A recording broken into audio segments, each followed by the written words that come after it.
standard FA, and which is frequently accessed, which is the storage class which is used for infrequently accessed, IA, and then which is used for frequently accessed not critical, RRS, infrequently accessed not critical,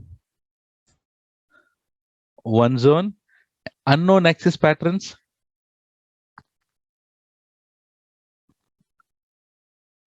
intelligent tiering, and then for archiving purpose, for moving purpose, we have this Glacier. In Glacier, what do we create? Instead of buckets, we should be creating what? Vaults.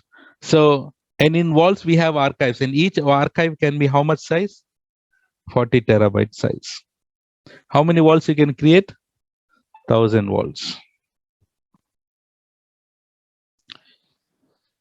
And then we know that what is the minimum size, and then for this 128 KB 0 bytes, and then moving the, and guys, is it possible to move the object from one storage class to another storage class?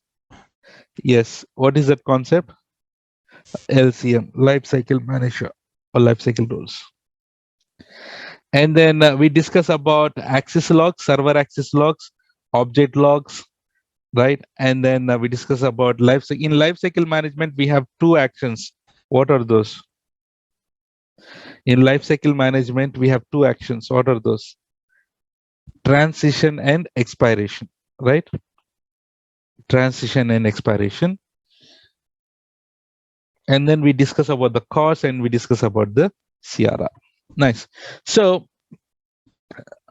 I have one more topic left in S3.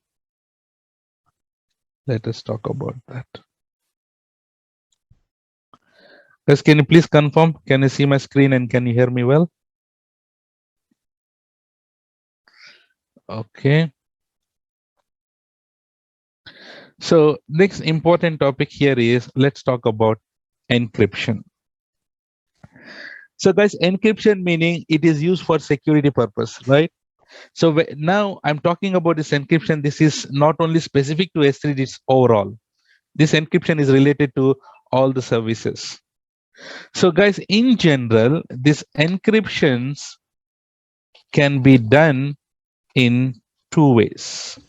Usually encryption can be done in two ways. One is, we call it as in-transit encryption, and another one we call it as data at rest. In transit, write down in transit data at rest. In transit data at rest.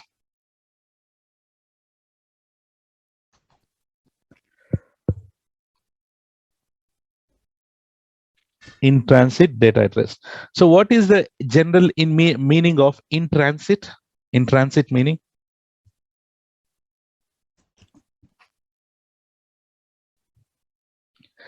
In transit meaning moving, right? And in traveling.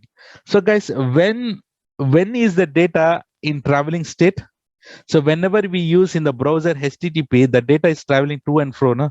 Guys, yes or no? So when the data is moving, at that time, if you encrypt it, guys, how do we do the encryption on the browser level? Using HTTPS, no? Right? So yes, so this one here, encryption while data is moving, that meaning HTTPS. So guys, in transit meaning, how do you achieve in transit encryption? Using HTTPS while data is moving. And what is data at rest? Encryption while data is at rest. Guys, where is the data is rest? Where is just data is just sitting? Data is just sitting in S3, data is just sitting in volumes, right? In EBS volumes.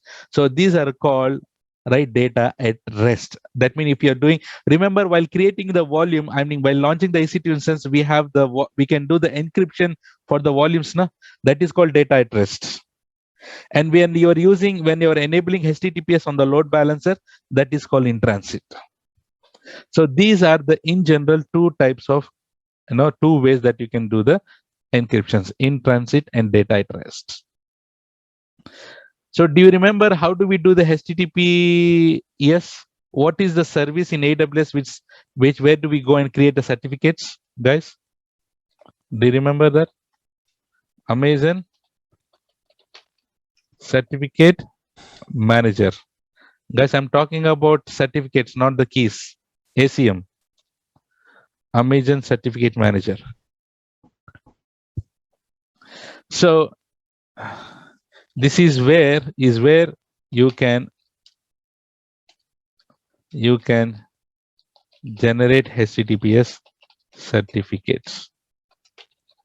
Guys, do you remember I generated one certificate also, no? Do you remember that SSL certificates and TLS, all these are all same? Yes. If at all you want to do HTTPS, then go for this ACM. You can get it. So now let's talk about Amazon S3 has 3 types of encryptions. How many types of encryption that S3 has? 3 types. That is server-side encryption. In shortcut, we call it as SSE, server-side encryption. And then we have client-side encryption.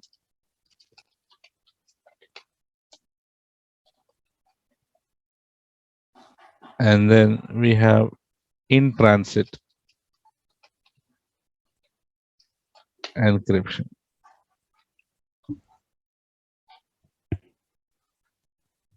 In-transit encryption. So guys, how do you achieve this in-transit encryption? Just now we discussed. Using how? Using? Yes, using HTTPS. Very good. So client-side encryption, guys, this client-side encryption, who is responsible the data between the company and to the AWS? Who should be responsible for that? Is it AWS or client? Client. So this should be handled by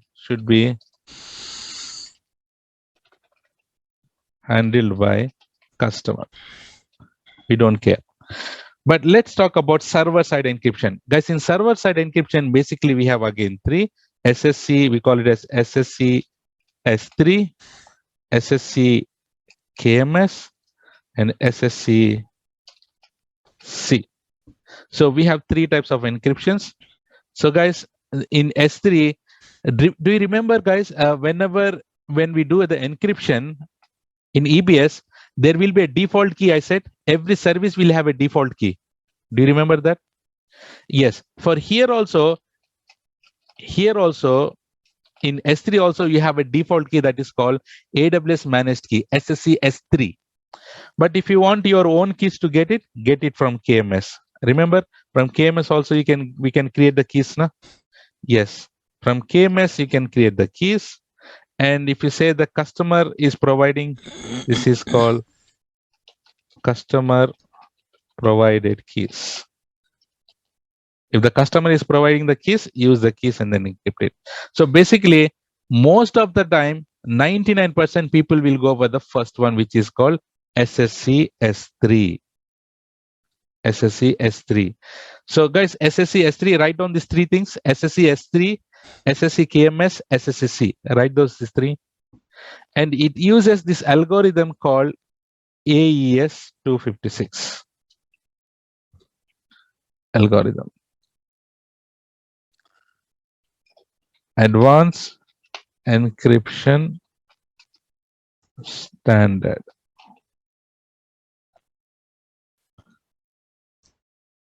Guys, what is the very good SSC S3, SSC KMS, and SSC C? And what is the algorithm that is uses? AES 256. AES 256 bit. Understand? So remember, for each and every service there will be a default key. For each and every service there will be default key. And you can use that default key here.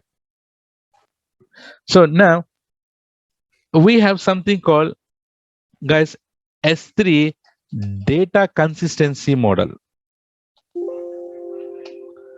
S3 data consistency models. So guys, there are two types of data consistency models.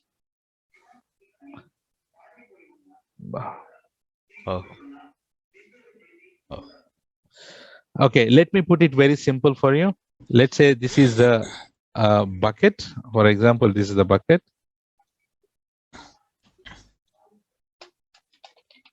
Guys, this is the bucket. And let's say, for example, can you tell me, guys, first of all, do we read and write or write and read? Read after write or write after read?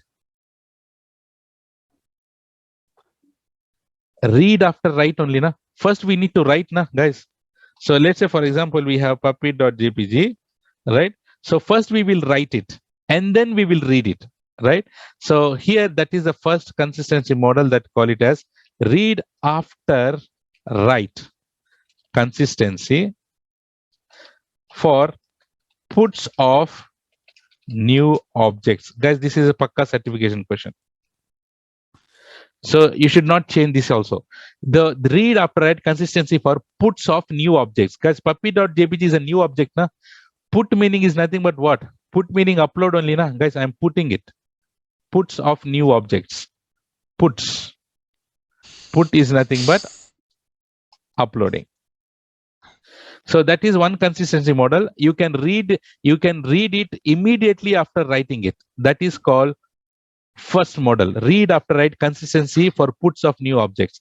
Now let's say, for example, now I have uploaded index.html, right? And then it has the data called ABC. And immediately now I have, after some time, I have moved to DEF. I've changed it. So sometimes, guys, sometimes whenever you access index.html, even though you have modified to DEF, for a fraction of seconds, you might get ABC sometime. Yes or no, guys? Because it will take a fraction of seconds in order to get this DEF. So mostly 99% you will get DF only. Just in case if you get ABC, don't get worried. If you refresh it, it will gone. And sometimes also if you delete any object and then if you try to access, you will get it. Maybe it will be cache or it will be right. It will take little bit fraction of seconds in order to, guys, in order to get it. So this is called, it will take little bit time. Can I say that eventually consistency? Eventually consistency for overwrites of on where you're writing of puts and deletes. Guys, you should remember just like this, and they will change the questions and they will change these puts, overwrites, etc., right? So please keep this in mind. Okay, I'm coming back again. See, the first one is read after write consistency of puts of new objects. Whenever you put a new object, immediately you can read it. Clear? First one. Second one, overwrites of puts. So I have my index.html already I have it, and I overwrite it. That meaning I have modified it. And then sometimes I delete it. Whenever I modify this to a DF, it will take eventually consistent. Slowly it will get updated. Slowly meaning fraction of seconds. And then if you delete it also, sometimes whenever you access index.html, even though you deleted it, you're still able to access it for fraction of seconds. That is called overwrites of puts, that meaning DF, and then deletes. That will be eventually consistency. Eventually meaning slowly. This will be immediately. This will be immediately. The first one is immediate. Immediately it will be. And this one is eventual. Is it clear, guys? Two types of consistency models. Nice. And finally, we have here, let's say, for example, I have a bucket. And let's say I have a very nice movie here, which I wanted to give a premiere show. Let's say, for example, Triple R, for example. So for each and every object, we'll have an endpoint. Yes or no? For each and every object, we'll have an endpoint. So guys, in order to I want to give access to everyone here. So that meaning I need to give access to my entire bucket now in order to access my objects, which is not good. For that, what I do is I can generate a temporary URL that is called pre-signed URL. That is called what? Pre-signed URL. Pre-signed URL meaning, so you can generate an URL and which you can make it expire after a few minutes. So the endpoint will be valid only for few minutes. Certain period of time. This is valid only certain period of time. That is called pre-signed URL. Instead of giving the access to the entire bucket, if you want to give the access to only particular endpoint and that too only for some time, you can generate this pre-signed URL. This will be generated using CLI, not from console. AWS CLI. Programmatically, you should do that.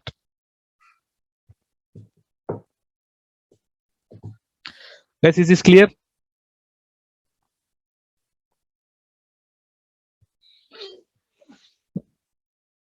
Do you know we have done the next another big service S3? Easy? Easy peasy?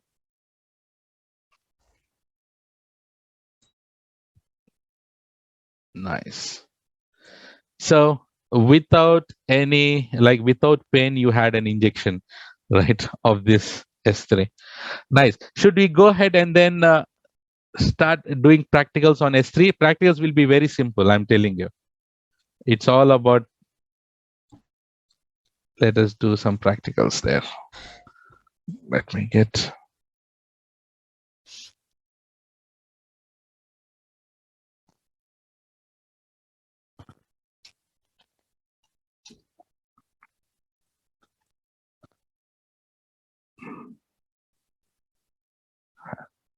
So,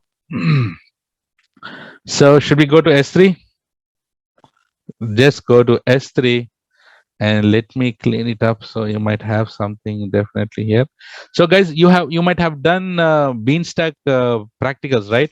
So this bucket is created. So if you want to delete the bucket, first you need to go to permissions and then delete the policy here, and then only you can able to delete it. So you'll understand soon, don't worry. So, and then I go ahead and then delete it. Let me delete it.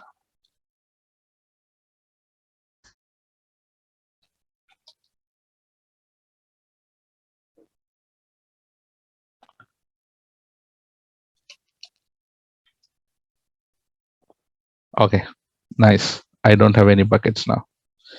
So guys, this is the dashboard of S3.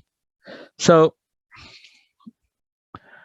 S3 is global or regional?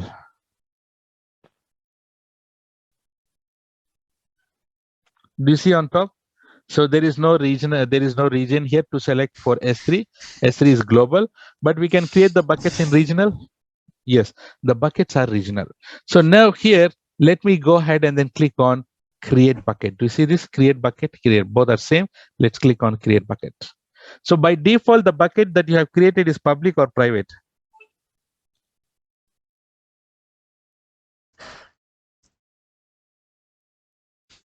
Okay. Every time they will change some other things. Okay. So by default, it is private. So I'm just going and creating 9 a.m. private BKT. Okay. I'm just going and creating a private bucket. So can you create the buckets in different regions? Do you see this? So now I'm going and creating a private bucket. Okay. In this Mumbai region.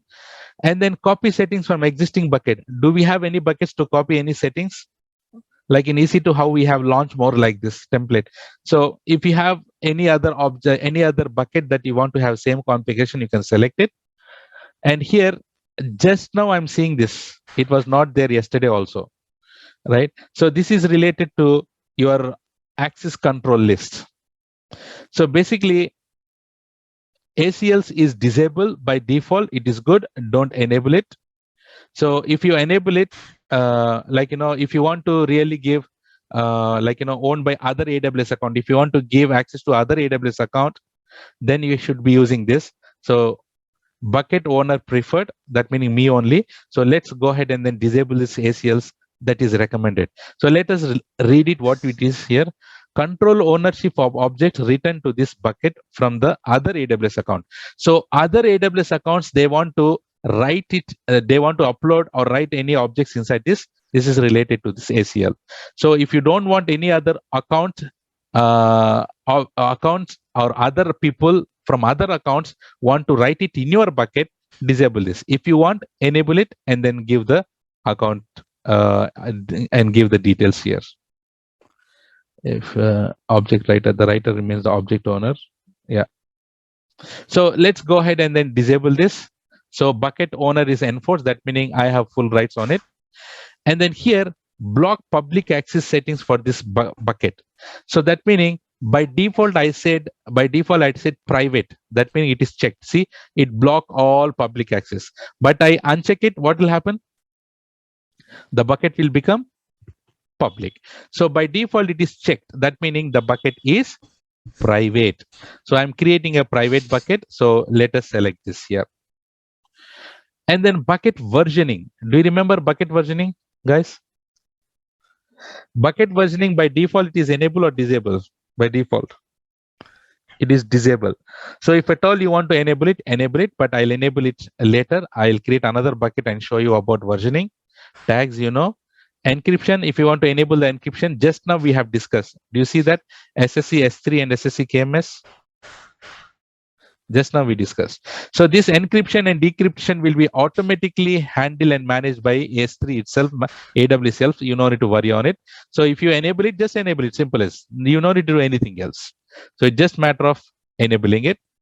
And if you want to object lock, we discussed now warm model object lock, right? If you want to prevent being deleted overwrite or for fixed amount of time or indefinitely want to lock it, you can enable it this here.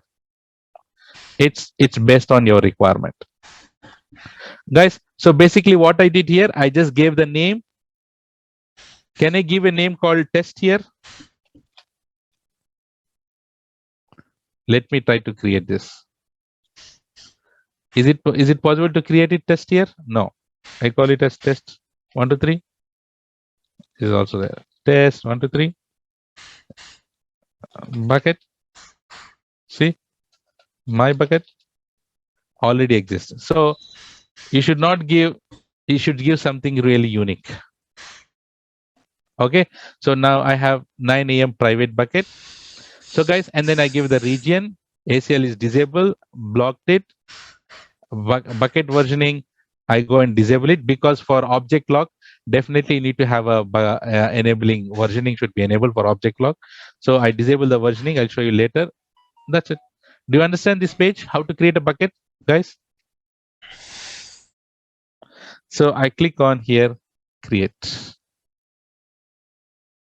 See, bucket is created. Should I go ahead and create a public bucket again? So click on create bucket and I call it as 9 AM public BKT.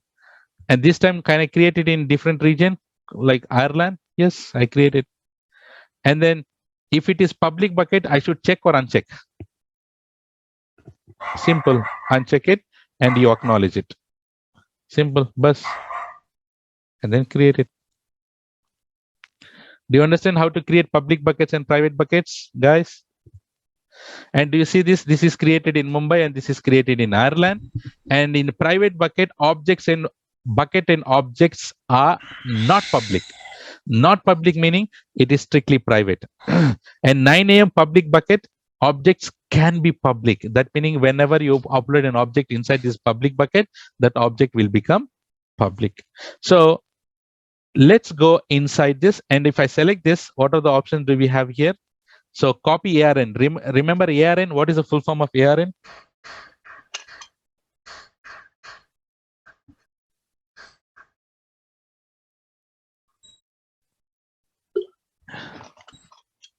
Amazon resource name. So this ARN is used. Remember, in policies we use, na? So if you want to create a bucket, and then if someone wants to access that their bucket and not other buckets, all these things, then if you want to identify that bucket, you will be identifying using that ARN. Empty meaning deleting the objects, delete meaning deleting the bucket completely. And I'm clicking on the bucket here, and then we have all these options. So objects, properties, permissions, metrics, management, access points. So we have this 1, 2, 3, 4, 5, 6 options here. Let's go one by one. So guys, if you click on objects, so you have object section here, and if you click on properties, you have properties, permissions, metrics, management, access points.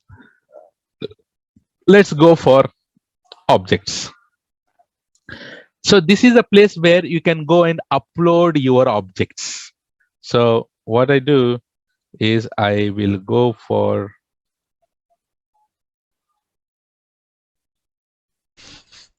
I have few images here. So I'll try to play around with the images here. Okay. So guys, you can click on upload here and then try to upload it, add files and add folders, or you can drag and drop. Let's say I'm going and dragging in and dropping it. You see this? Both are same. Either you can click on add files, add folders, and add it, and then you can drag and drop also. Okay.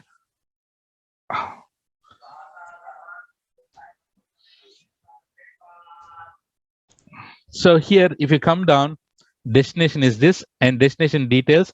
Guys, we have disable all bucket versioning, enable and object log encryption. Anytime you can go and enable the bucket versioning, but I'll do it later. And permissions, this is about what is this? Okay, this bucket has bucket owner enforce setting applied for object ownership, but use bucket policies to control access. So in order to control the access to this bucket, we can use the bucket policies. And properties. Do you hear my background noise?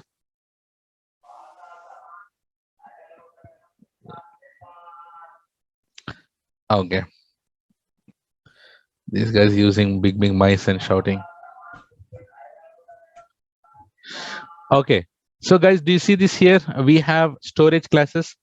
Did we learn all these things? Standard, intelligent tiering, standard IA, one zone IA, glacier. Oh, is a new one. Glacier instance retrieval. Okay, nice. You will get retrieval in milliseconds. Glacier flexible retrieval, formerly known as glacier. Okay, deep glacier. Nice. They have added something new. So guys, expect anything all of a sudden new changes in the any of the services. So we just need to read and then just continue it. So don't start yelling, tell that Rias didn't told about Rias instance retrieval and all. It is all about all of a sudden they will just implement it, right? They'll push it here to here. So anyways, glacier instance retrieval meaning immediately you can retrieval within milliseconds. And this is normal glacier, that what we thought, and this is deep glacier, reduce redundancy. Which one is the default one? Standard. Do you see this? Standard is frequently accessed data more than once in a month. Within millisecond access you will get it. And then here no retrieval charges, no billable, no minimum object size. And rest minimum object size is 128 KB. Remember, did we learn this? And retrieval charges apply. One zone IA, in one availability zone you have it. So basically intelligent tiering, unknown access patterns, all these things we have learned. So let us keep it by default as standard. And if you want encryption, you can encryption.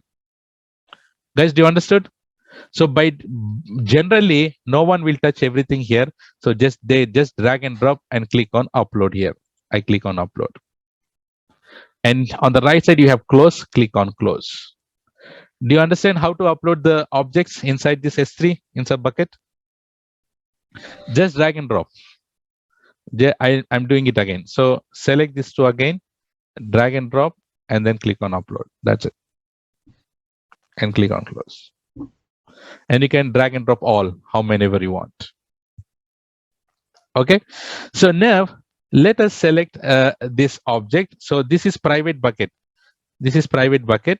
So if you select any object here, copy URI. URI meaning unique resource identifier. So URI will be used in CLI.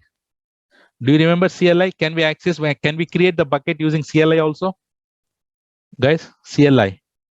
Yes. So how do you identify the bucket using this URI? So okay, if you click on this image, this is how the URI look like. S3 colon slash slash. It will start with S3 colon slash slash. In CLI section, if I want to access my S3 bucket, I should be accessing using this, like this, in this format, S3 colon slash slash. Right? And then ARN, this is the ARN, and this is the object URL. Guys, I told you na URL, object URL endpoint. So this is a private bucket. Can I access this? If I open this, can I access that bucket? And can I access that object? No, because that is a private. It says access denied. Because that is a private bucket. You are not allowed to access it using the URL because that is private. Getting it? And same concept that we have discussed all these things. We'll come back. So here you can download it. You can open it. Object actions is same as this. So if you select this here, so you can copy URI, copy URL in order to access. You can download, you can open, you can delete, you can create folders if you want here. You can create a folders here, right? Test, whatnot. And then actions, select this. If you go to actions, normal things, guys. You can download, you can calculate, you can move, you can copy it, you can rename it, you can edit the storage class, you can rename the object to image one to something else. So normal, all your properties you will have it here. And edit storage class, basically it is standard now. You can go and change it to standard IA if you want. So click on save, that's it. So and click on close. And now do you see this here? It is storage class is standard IA. So you cannot retrieve that frequently now. So it's a normal thing. Anytime you can go and edit metadata tags and then edit server side encryption, everything, and make public is blocked. Because why? Our bucket is private completely. Guys, do you understand this? How to upload it and all the options here in object section? Everyone? So should I try to upload that object in public bucket? I just click on public bucket and I'll try to upload the objects here first too and try to access it.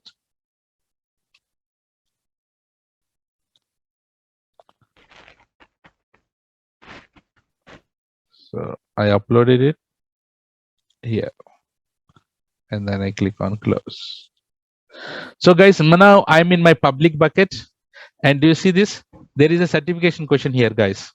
So, okay, now how do I open? You can click on open here also, or you can go inside it and then click on this endpoint URL also. So if I open this, is it opened? Okay, there is a certification question here. It will not. It is still access denied. Why? Guys, even though your bucket is private, sorry, even though your bucket is public, your objects are still private. Your objects are still private unless you make it public. Write down that certification question. Even though your bucket is public, your objects are private. So you need to make it and go ahead and then enable as public. So let's say, for example, you want to make only this public, not all. Select that and go to actions. Acha. Make public is grayed out. Why? They have changed. So previously I used to do like this. So select this, make public via ACL is grayed out. Why? Did we enable this? This bucket is public?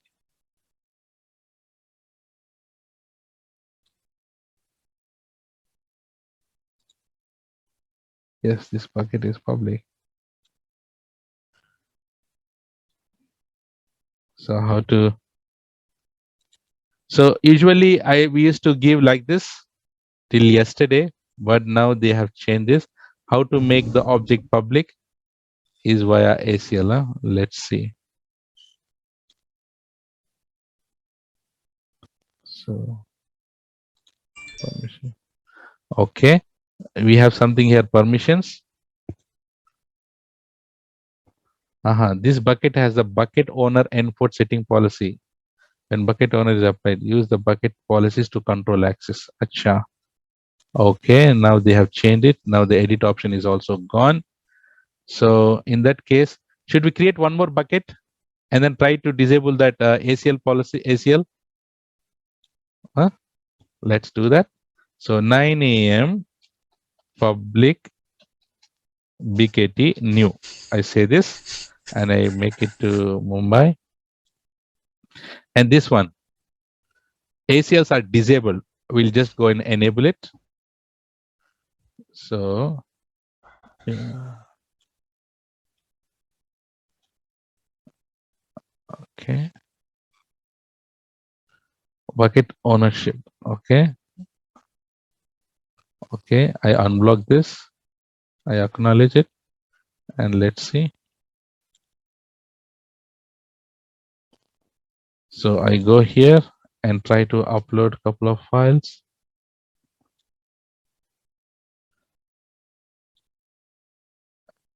And then I select this. Okay, do you see this here? Make public via ACL is enabled now, right? So in order to make public that, you should enable that ACL, everyone. So this is called troubleshooting. Instantaneously, I did this. I didn't know that.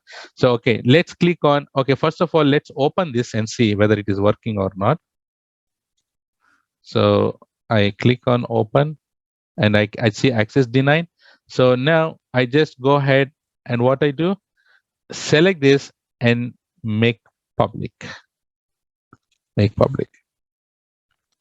And then go inside it and then open this and see. Do you see this now? Can I access my image now using the endpoint? Yes. Understand, guys, everyone? Do you understand how to create a public bucket and then upload and access that objects? Yes. So keep this in mind. If you make folder as public, it will inherit object also. So you need to do it. Guys, all these kind of permutation combinations, you can do it by yourself. You can create it. But if you create this, you have make public via yes, yeah. We got. You can test it. So this is here. This is how the do you understand, guys? Here in object section, copy URI, copy all these things, all each and everything here, how to make it public and all. And you have what is prefix meaning, guys? What is prefix?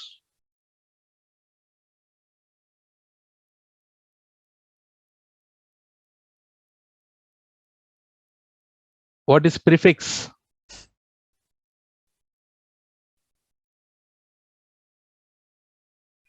You there? Prefix. Bucket name is called prefix.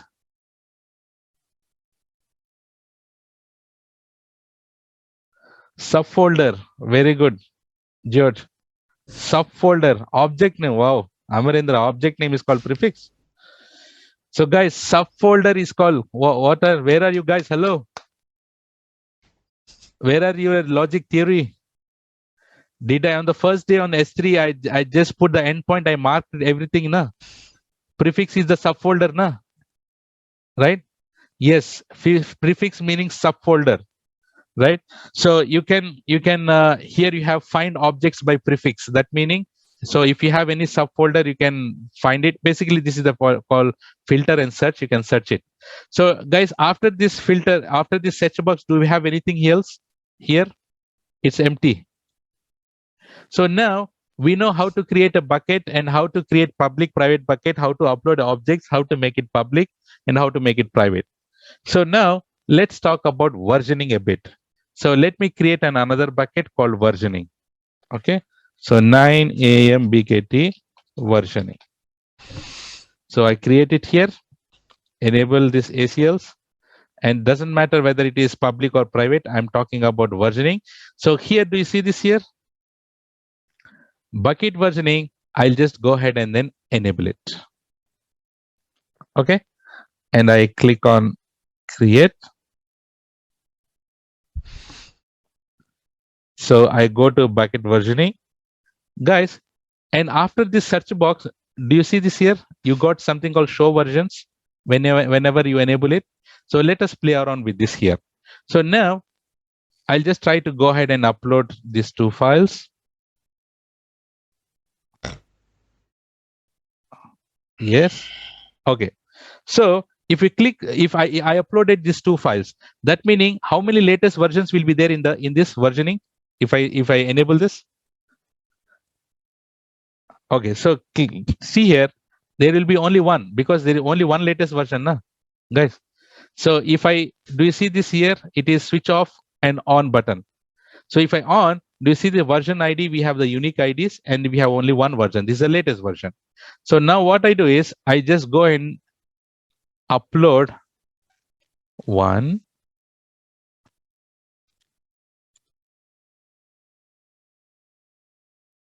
2.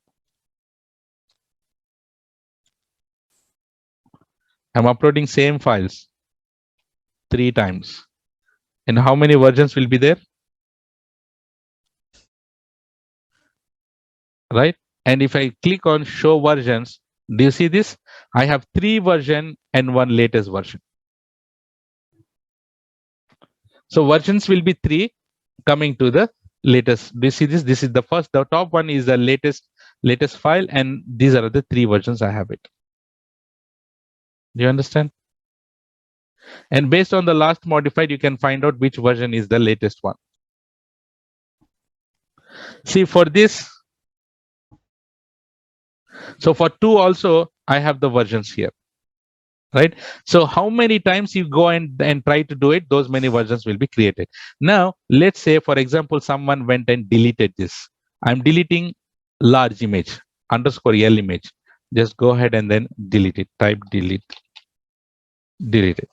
So guys, if I delete it, what marker will be created in the backend? Delete marker will be created. So if you on this show versions, and do you see this here? Delete marker is enabled for the latest version. A delete marker is enabled. So you select that, and how to restore it? Delete this delete marker. Select that and then click on delete. And delete this, permanently delete it.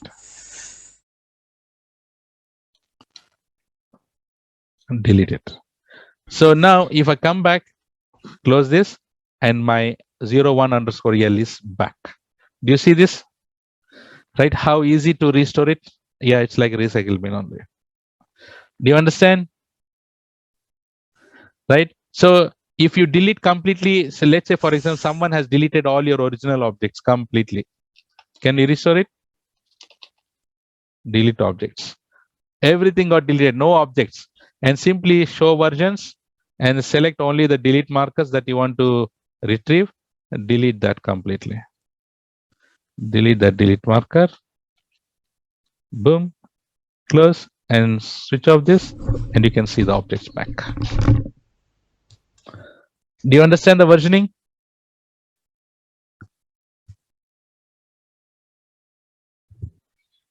Easy, isn't it? But we have learned so a lot because we need to clear certification and interview questions, right? Yeah. So, and now this is about the versioning. You can play around however you want to play it. And then here, anytime you can go ahead and then disable the versioning. Yes or no? There is no validity for it. No. And also, if you want previous versions, guys, if you want previous versions, what you need to do? Let's say I want to do this. Can you download this? Did we learn this? We can download the previous versions. Any versions you can download it, and then you can upload it again. Is it possible to download the delete marker? No. Very good. So now I have only these 2 files. So let me go ahead and suspend the versioning. How to suspend? If you go to this next tab called properties, and do you see this here, bucket versioning? You can edit this and then suspend it. Guys, there is one interview question, certification question here. So in your production environment, let's assume that this bucket is in your production environment. And then is it good that someone can go and then enable, disable this bucket versioning frequently, which is not good, right? So how to stop someone to, stop someone not to suspend this versioning? So guys, you can enable this additional layer of security called MFA, right, to do this bucket, but you cannot do it from the console. You can do it only from the programmatically, that meaning from the CLI only. So guys, please write down that we for bucket versioning, additional layer of security MFA can be enabled to change the bucket versioning settings and permanently deleting object versions. So to do any activities on this bucket versioning, you can set up MFA using CLI. That means using programmatically, not from the console. Please write down that. And then guys, I click on edit and then I suspended it. Guys, whenever you're suspending it, the existing objects will be affected. Anything? No. So you say that I acknowledge it, that I am suspending it. I click on save. Now let's go to objects and try to upload new ones. Let's say I'm uploading image 2. Okay, I upload only one, image 2. Do you guys, do you expect any versioning for image 2? Okay, if you show versions, see latest version image 2, latest version will be there. But let me go ahead and then upload to another one more time, image 2. Yo, come on, alt tab, stupid alt tab.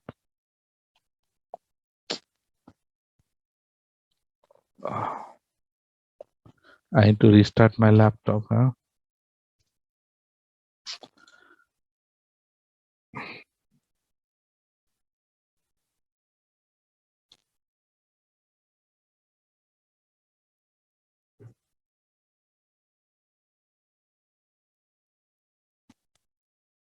Okay, so I uploaded it. Okay, so I upload it again. But if I click on show versions, do I have versionings here?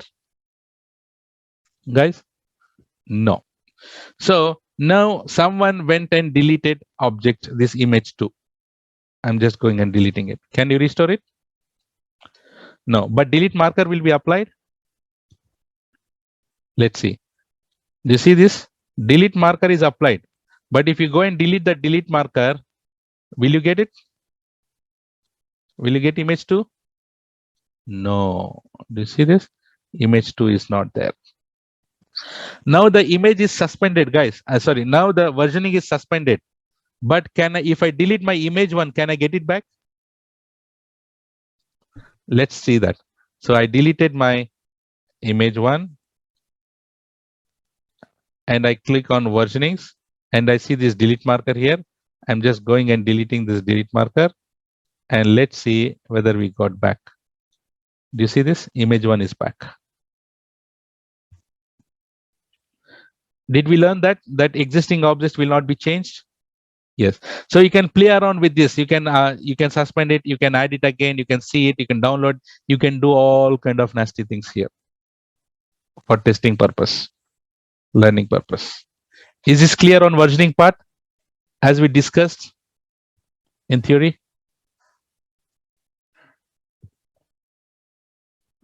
Nice. So if you go to properties here, so this is the bucket overview, in which region it is and what is the ARN when it is created, and bucket versioning. Anytime you can go ahead and then suspend it or edit it or enable it, edit it, and then again you can enable it if you want. Okay. And then tags, encryptions, anytime you can go ahead and then click on edit and then encrypt it. That's it. See, I click on save changes. See, it is now encrypted. You don't need to worry about anything. I'll come to this, and we have something here, server access logging. Do you remember server access logging? Should we create another bucket separately for the logs? Yes, see here, 9 a.m. log BKT. So enable it, and then just go ahead and then create it. So now, can I use that? I go to the bucket versioning now. Guys, consistency model. Do you see this region not found? So if I refresh it, do you see this?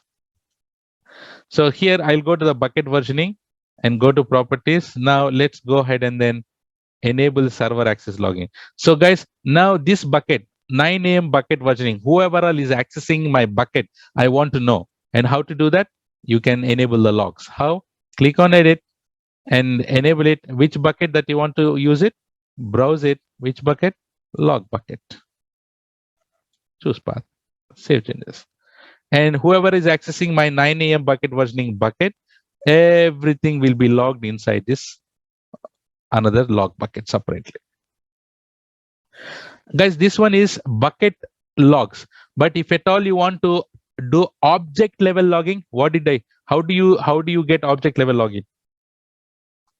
How do you do this object level logging? Using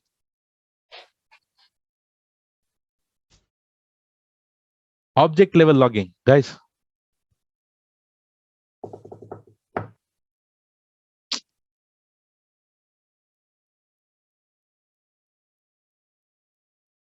Are you guys concentrating? CloudTrail, then why so much of late? CloudTrail, na? Be strong, be confident while answering it, right? CloudTrail. So object level, resource level, object level, resource level, meaning we need to go ahead and then click on CloudTrail. So CloudTrail, everything will be recorded, na? So if I click on this CloudTrail, I'll just show you quickly.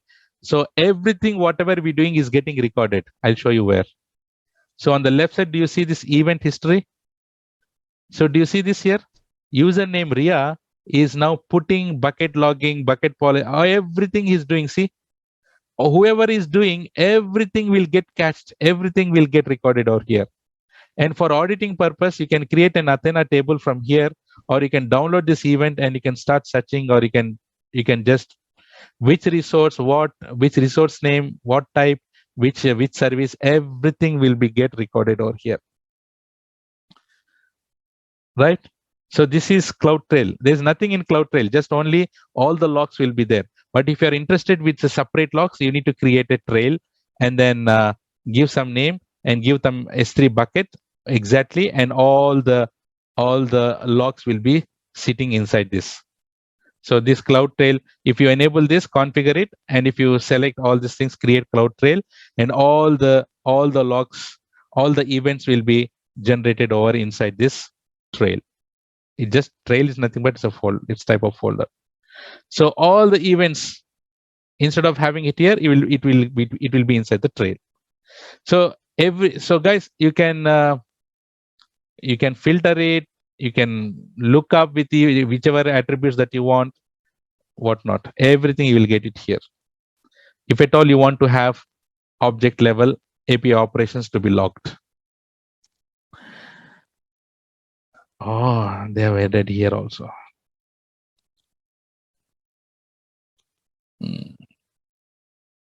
Nice. Okay. Guys, do you see this here? Event notification. Remember in CloudWatch, we did, in CloudWatch, we have event rules. Do you remember? Have you done practicals on that? Events?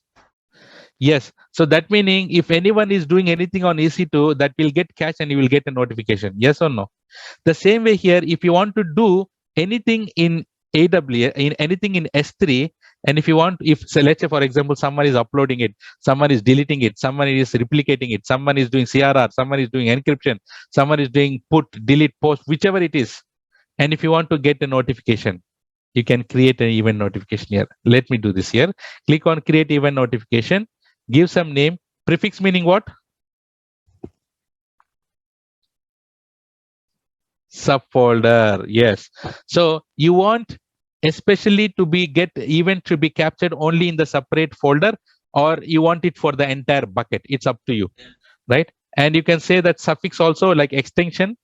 And here event types, you want all objects create events. If you're interested in create events, you're interested in removal or restore or ACLs, tagging or RRS, replication, lifecycle, intelligent tire, whichever you want, whichever that you are interested in, the events in S3, just check boxes are there, just select. Let's say if you're interested in only creates a event, that meaning you want put, post, copy or multipart, whichever it is, or select all events or removal, or someone is restoring it, right?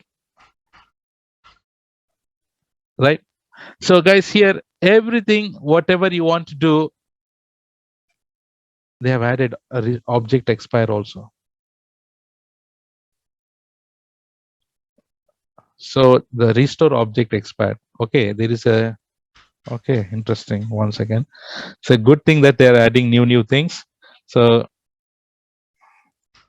S3 delete marker expiration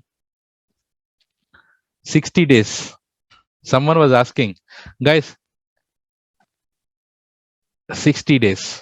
Keep that in mind. Okay, we have 60 days here. What it says, AS3 will not automatically.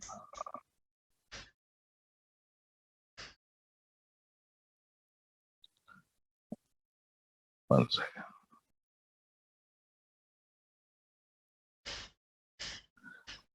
By setting expired object delete marker element to true in the expert. Okay, so I am right then. So guys, by default, it will not be expired. It by default the delete markers will be there. But do you remember we learned about LCM, life cycle rules, right? You can expire that delete markers by if required. Okay, so then meaning I'm right. So guys, delete marker will be there until you go and delete it. Okay, you can set it basically. Okay, so come back. So here event type, whichever you want, you select the event, and then here and destination target, you want to send to SNS notification, or you want to send to Lambda, or you want to send to SQSQ. Guys, this is a certification question, please write down. So in S3 events, destinations are only 3: Lambda, SNS, SQS. Write down this. And if you want to send it to SNS, choose 9 a.m. topic and click on save. Create it.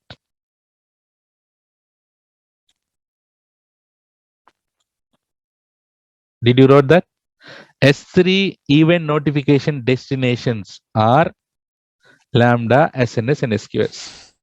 And you can use the Lambda function if at all you want to do some automation from S3, right? Or you can go for the SNS notification. I'm not clicking save changes because if I click on it, definitely I know there will be one error will come it up, but I want that error you to resolve it as a part of exploring topic, but I'll give the task on it. But do you understand how to create event notifications?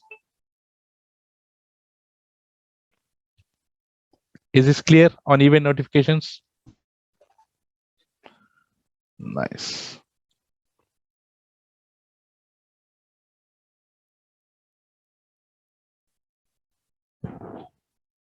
Okay. So it was also not there. Okay, let me investigate. Let me check with it. I know event bridge. This is real. Oh, we know event bridge. We finished it, na, Chiti. Where did you heard about event bridge? Oh, I forgot. Where? CloudWatch, na? Right? So you can trigger it, na, guys. Event bridge. So in you can do it for the CloudWatch also. Here also you can do the event bridge. Same thing only.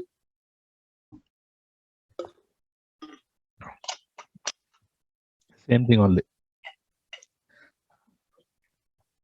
Where did we use the event bridge to do it, guys? Anyone?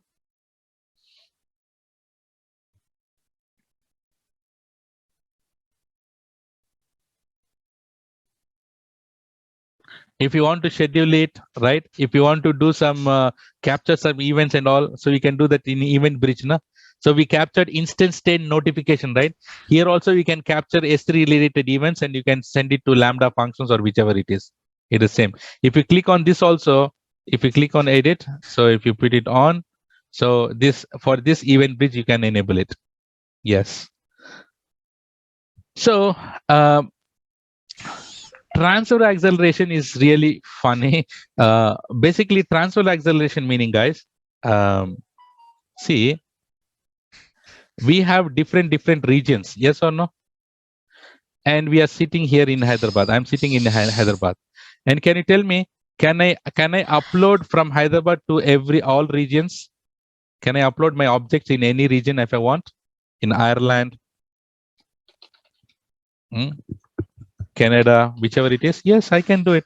Let's say, for example, from Hyderabad, from my place, I'm uploading object to the Ireland. So let's say, for example, it is taking a few seconds to upload it. But I want faster. I want to accelerate the transfer from here to here. In that case, you can use this acceleration transfer concept. So what it does is basically nothing. It uses your normal internet, na? What it does is it uses your CDN to get to push your objects to the Ireland, so that it will use as AWS internal network, na? Guys, AWS internal network. So this is CDN. Through CDN, it will try to upload it. So if at all you want to accelerate your transfer, you can use this transfer acceleration concept. It is for we call it as transfer acceleration. So if you want to see really that how much faster I can get it using transfer acceleration. So guys, here you can go for S3 transfer acceleration tool. So speed comparison. So what it does is basically, guys, you should not click it. Guys, don't click the link. I'm sending it to you, but do not click that link. What will happen is, so do you see this, guys? It is uploading a sample file to directly to S3 from my place to Virginia, North Virginia. It is directly uploading a sample file, direct upload, like meaning this, using normal internet. Using normal internet, it is uploading it and upload complete. And now it is using CloudFront to upload a sample file. That meaning this route. And now it is telling which one is faster. So guys, it doesn't mean that always transfer acceleration is faster. Let's see which one is faster. If I upload, it is only 17% faster, guys. For that, why you need to pay money to transfer acceleration? It is up to you. So it will do the speed comparison for all the regions from my place. So if you use this link, if you click on this link, your 1.5 GB will finish just like that. So don't click it. Okay, then you don't have internet data to play PUBG or listen song, or you chat with your girlfriend. But yeah, but do you understand the transfer acceleration? If at all, use an acceleration endpoint for faster data transfers. Object lock, we learn that. Requester pays also, guys. In general, who is paying for our objects? We need to pay our objects, na? Guys. Who is the owner? Whoever is the bucket owner, you need to pay for that objects. But if you want whoever is accessing your objects to pay, like how we have Amazon Prime Video and how we have this Netflix, you pay for the particular link and then you watch it. So if at all you want to do something called requester pays is the concept, but this is something which I've also never used. But if you just click on enable it and save it, and then this guy started. So do you see this here? You can read it. What is that? When enable, the requester pays for the request and data transfer cost, and anonymous access to this bucket is disabled. So If you want to do that, you can enable it, but I have never done it. But if you're interested, you can check it bit on it. So I'm interested here now. Guys, should I go ahead and then enable a static website hosting? Simply how fast I can do it, right? So simply, let's go back to S3 and then let's create a bucket called 9 a.m. websites. Okay. And I create it. I enable this. Guys, ACL should be enabled. Guys, by the way, if at all you want a website, that means your bucket should be public or private. If everyone want to access it, yes, it should be public. Logic, guys, uncheck this, enable it. And we need to make all our objects should be public, right? And that's why we have enabled this ACLs. Okay. If you don't enable it, everything will be private, strictly. So I turned off. If at all you want to enable versioning, it's up to you. And I create a bucket. Okay, 9 a.m. website is already there. PKT. I created a bucket. So 9 a.m. website BKT. Inside that, guys, can you download a sample HTML template from internet? Yes, download sample HTML template. If you click it here, you will get thousands of templates. Go here and then download any one of the template, Moon Bakery, whichever template that you want, green zone, whichever you want, you can just download it, guys. So what I did is I already downloaded a template called Greenage. So it contains already my HTML files. Everything is readily available here. So imagine your developers had developed already this. I just downloaded from internet. Should we upload all these things to my S3 bucket? Yes. Getting it, guys, everyone? So what I do is I drag and then I dropped it. All my hundreds of files, I click on upload.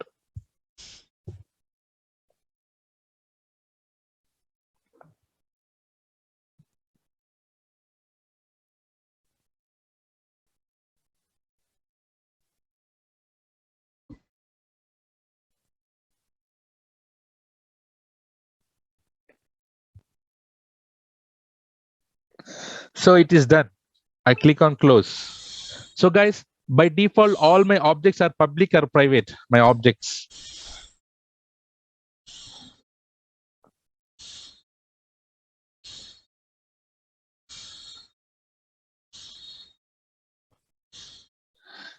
Yes. So what we should do? Select all. And what we should do? Click on actions. And what we need to do? Make public. So let's make public. Done. So we made it public. And now let's go to properties. And do you see this in the bottom? We have enabled static website hosting. Let's edit it and then simply enable it. What is our index.html? We have index.html now, landing page. Index.html, put it and then save it, guys. That's it. That's a magic. And if you come down, it will give the URL. And if I open this, boom, my website is ready. Do you see that? Do you see that? Guys, do you see that website? Right? How many millions of requests also comes here? Guys, AWS, this S3 will handle it. You don't need to worry about the performance, high availability, scaling, etc., etc. Simple, see. The only thing is you should have your website ready. And what I did, I'm just coming back again. Someone is asking. So create a bucket, guys. Create a bucket. It should be public bucket or private bucket. Create a public bucket, right? And then enable ACLs. And then push all, upload all your files, select all, and then make public. And then go to properties, enable static website hosting. That's it. And then give index.html there. And access the URL.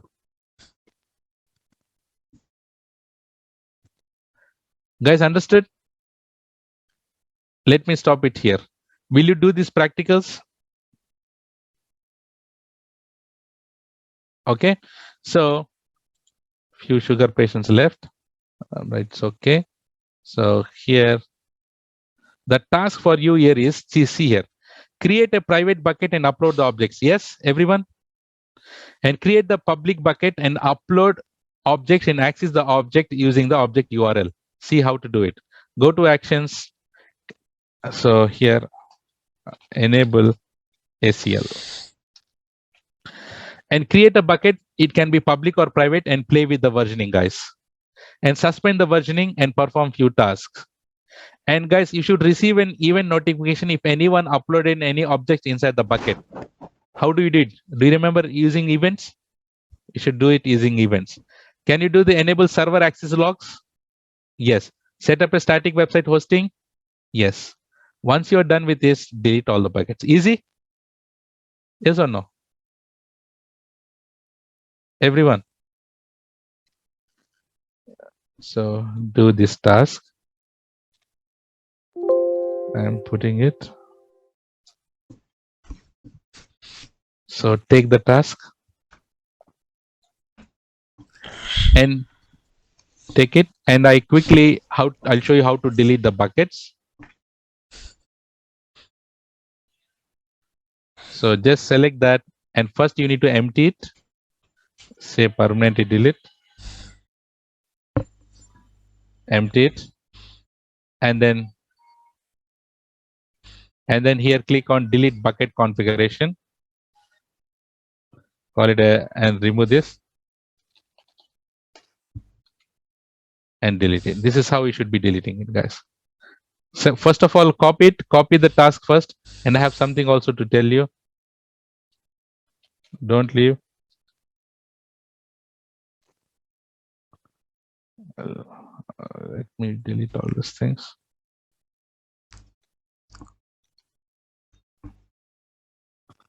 Delete bucket configurations. My name. Delete it. Public bucket. Delete it.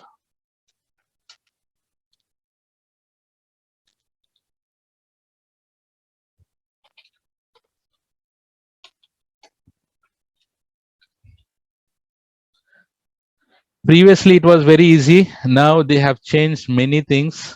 So this we need to put permanently delete blah blah blah, right? And then delete this. And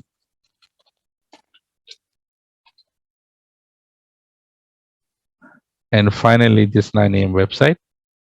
Empty it. Delete it. Yeah, I'll show you 1 second. Delete it. So this is how you delete the buckets. Crap. A few sugar patients are really sugar patients. Yeah. Many people left. Okay, at least 5 people left. That's fine. So I'll give a kick for them now. So guys, take the screenshot first.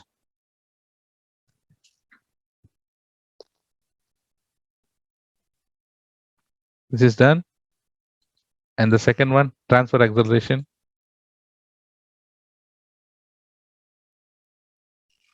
Now we still have S3.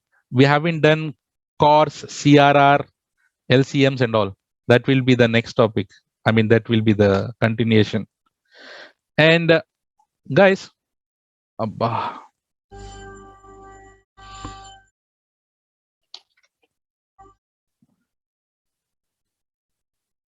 is already there. Okay.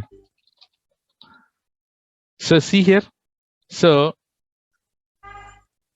okay, tomorrow, guys, I know that you have a lot of tasks here, and someone said there is a cyclone also.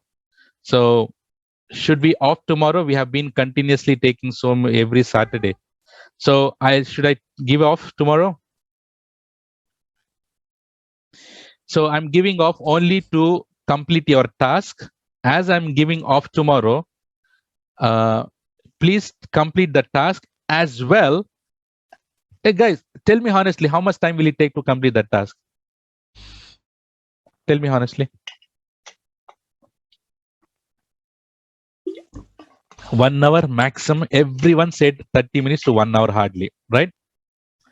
So, guys, now what I want you to do is, do you see access points here? This is a new thing that they have. New thing, meaning it was there. I want you to explore this access point. What is access point? How to create? What to create? Why to create? What is the use of it? Will you explore this and then try it out and tell me on Monday as a part of exploring, as you have the weekend also. Always not every time spoon feeding, right? And I'll ask someone to explain these access points. Will you?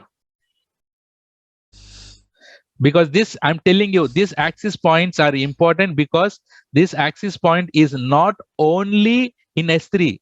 This access point is in most of the services, but you should know what is access point. Guys, endpoint is different, access point is different. I'm telling you, right? So go with S3 access point, find out what is this S3 access point, see object, multi-region access point, all these things, access points. I want you to just explore and just let me know. And then you should say CC sir on this topic. Good, great. So guys, did you do the task and all? Someone is asking, take the screenshot. So guys, can you give the final CC for today? Sorry, I took 1 minute extra.